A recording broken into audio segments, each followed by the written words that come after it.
You mentioned this morning on Morning Joe about, well, it was a tape, about doing away or changing Medicare. Right. And I'm very, very concerned about this. I know you mentioned for us now on Medicare, it wouldn't make a difference, but for my children and my grandchildren, you're now creating a larger, that it's going to be more money for the insurance companies, for the private insurance companies. They're going to make more money from it, as well as it's going to cost. We're not going to have adequate health insurance for our children or grandchildren without Medicare. I paid into it for all these years, just like all these other seniors here. And now you want to take it away? No. Yes, no, that's what you said. I didn't this say morning. that. You did say that. No, ma'am. That's what you said. You wanted to reform it, okay? Yeah, you okay. wanted to move it away, okay? So what I'm asking you... I got the question, I think, but go ahead. No, but what I'm asking you is that my children and my grandchildren, okay, will not have the adequate health care, okay, that they would have if they continue paying into their Medicare, as well as the cost that it's going to cost them. That's right. Okay, for health care. But my Medicare right now, it's wonderful, and I paid into it for all these years. Why are you always attacking the seniors? Well, I'm not. That's just, here's what I said. I said that we're going to have to reform our entitlement system. We have to. It's not an entitlement. I earned it. I paid it. It's not an entitlement. It's an actuarially unsound healthcare system. It's actuarially unsound. $50 trillion of debt has been accrued, and if we do nothing, that's the burden that we're going to place on your children and grandchildren that you're concerned about, and so am I. That's the fact.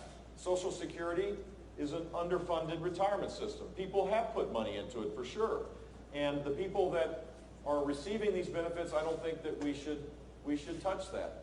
But your children and grandchildren are not going to get the benefits that they believe they're going to get, or that you think they're going to get, because the amount of money put in compared to the amount of money that the system costs is wrong.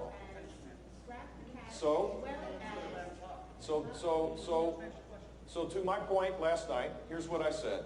I said, first and foremost, whenever you get into a conversation about reforming entitlement, the first thing that you can be guaranteed of is that the left will attack you and demonize you. It took about 6 hours for that to happen. I woke up in the morning and words taken out of context, exactly what I predicted would happen.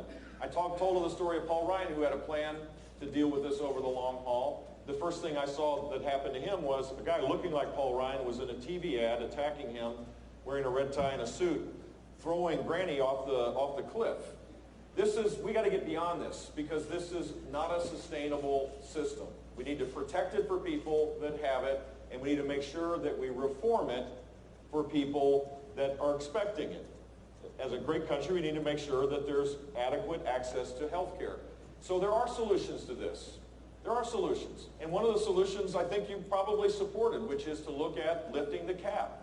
There are other solutions relating to the fact that we're working longer now.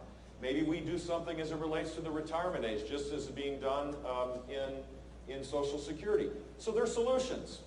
Rather than say everything is great and then wait till the very end when we end up with a catastrophe that we can't overwhelm. The power of compounding will be our enemy if we don't fix this. I think we need to start figuring out, how do you create a bipartisan consensus to fix this?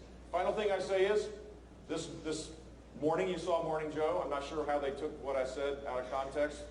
That's the life I live. That's fine. Then in the morning, the Medicare trustees, bipartisan group, nonpartisan, bipartisan group, said that in their Medicare report, they said that the looming crisis is serious and getting worse.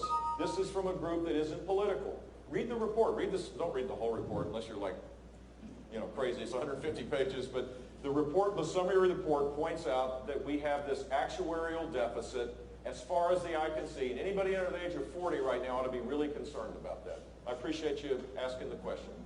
Yeah.